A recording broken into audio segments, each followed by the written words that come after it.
next, we're going to have a round of questions. I think I'm going to start by waiving my chair's prerogative, and if there are not enough questions, I have plenty to ask. But just to hear from the audience, so we're going to have about 20 minutes of questions, and we're going to have concluding remarks. And the gentleman in the second row already raised his hand, so. Thank you.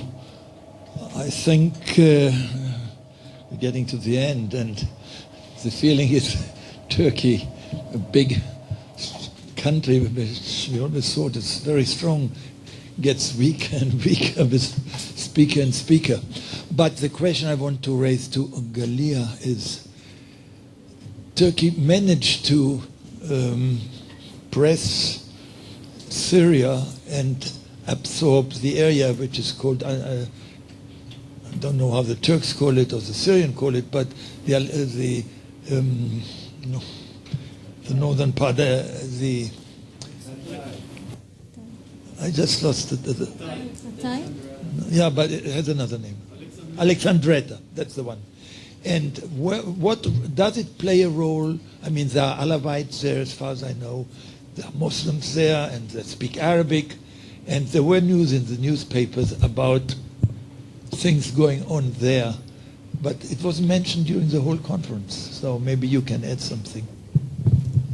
I'm going to take more questions. Yes, please. Over there. Thank you.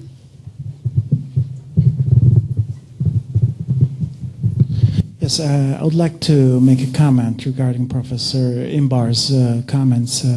I think I find your analysis to be too alarmist, as if Turkey is about to control the Middle East. I mean, that's not going to happen. It's beyond Turkey's material and ideational capabilities. I mean, nobody wants an elder brother, and definitely not the Arab world.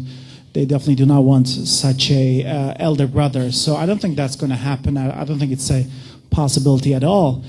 And also regarding Cyprus, I mean, everybody refers to Cyprus as if the Greek Cypriots represent the entire island. We have to keep in mind that there's an entity in the Northern Ireland, that there are Turkish Cypriots who are a party to what was the Republic of Cyprus, but the Republic of Cyprus does not exist today. It just exists in name, because where are the Turkish Cypriots ministers that were supposed to be in the Republic of Cyprus? Where is the Turkish vice president of Republic of Cyprus? Of course, it doesn't exist. So I think we have to remember that there is a Turkish Cypriot party to the conflict. So maybe the next big conference might be on Cyprus. That would be great. I would love to contribute to that as well. Thank you. Thank you. Any more questions from the audience? One more. Just please wait for the microphone.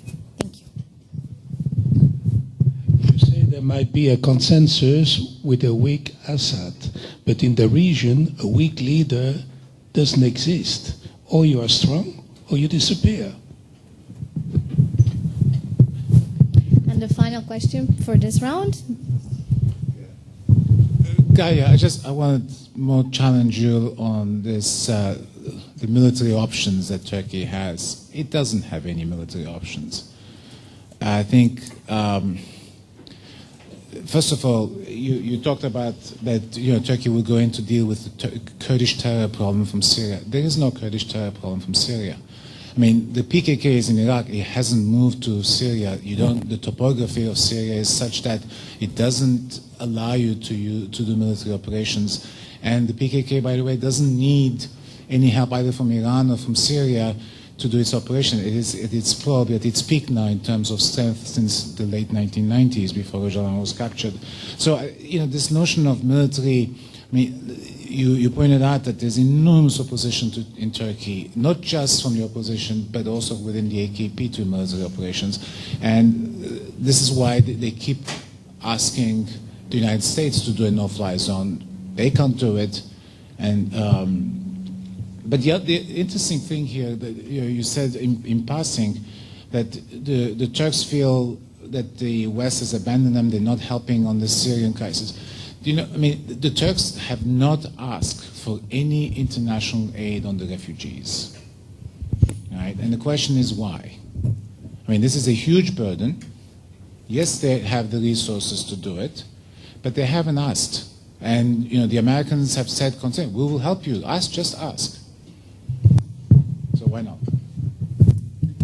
So I think we're going to, Galia, since a couple of questions were directed specifically to you, maybe you want to start, and then I would ask our other panelists to add comments, if they have any. With regard to the Alexandretta Khatai issue, yes, there are tensions in this region. Again, borders are not clear, and if you have trouble on one side of the border, it spills over to the other side. So definitely, it's not a quiet region. With regard to the general issue, this is an issue of conflict has been between Turkey and Syria.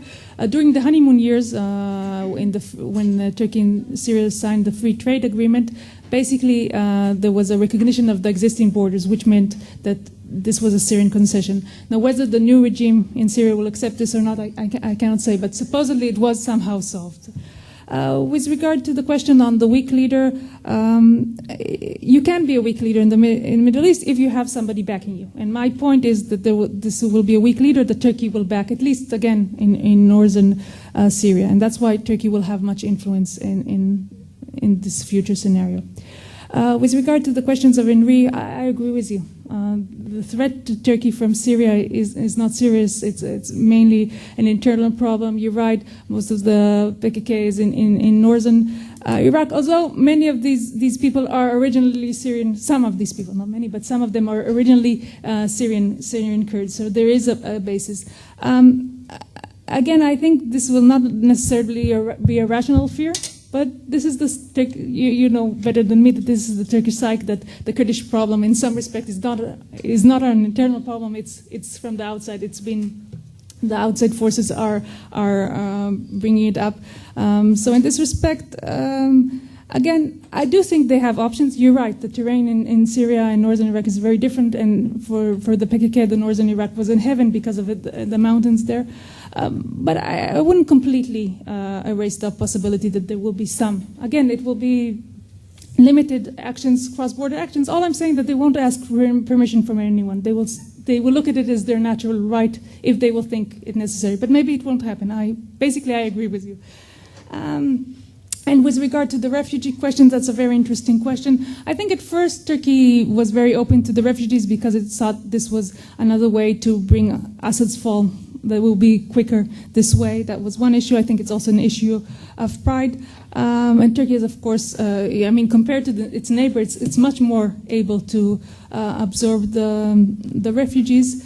So it hasn't come yet, but there is this expectation that there will be some help for them, or at least they're presenting that they're taking the burden and that the West is doing nothing. Maybe it has advantages in diplomatic means, and it's not really serious that they don't need the help, but they're presenting it as that they're doing it on their own. If any of either Dr. Burrell or Professor Imbar, if you want to answer any of the comments, also the questions were in general, please. About alarmism, I understand your situation, being alarmist. Basically, we see a big change in a very strong, important country, once being allied to a larger architecture because it has a terrible enemy like the Soviet Union, and now it is free to do things that it couldn't do before. It has it's developing the ambitions over the years, which are partly rooted in its history, partly rooted in a new Islamic ideology. We see a clear change in Turkey from being a status quo country, a member of a Western alliance, into a different type of power, which approaches the revisionist state type.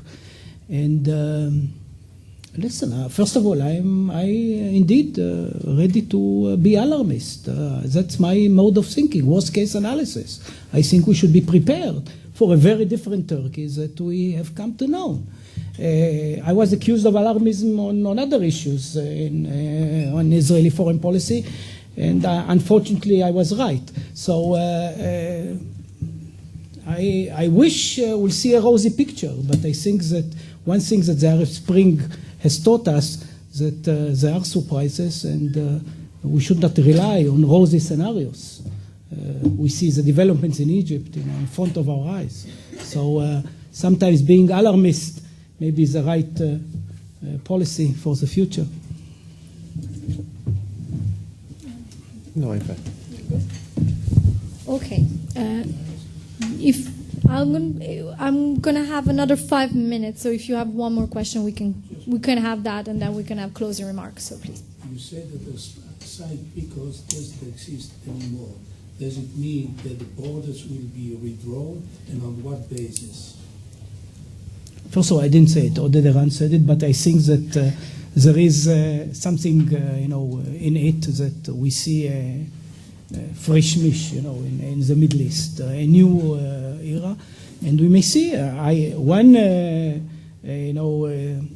maybe criticism of your papers that didn't mention the breakdown of Syria, which I don't know how probable it is, but it's definitely one possibility. We've seen.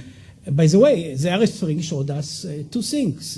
What is the trend? One is Islamism, greater power to political Islam, and second, fragmentation of political units. The pioneers of this were the Palestinians, actually.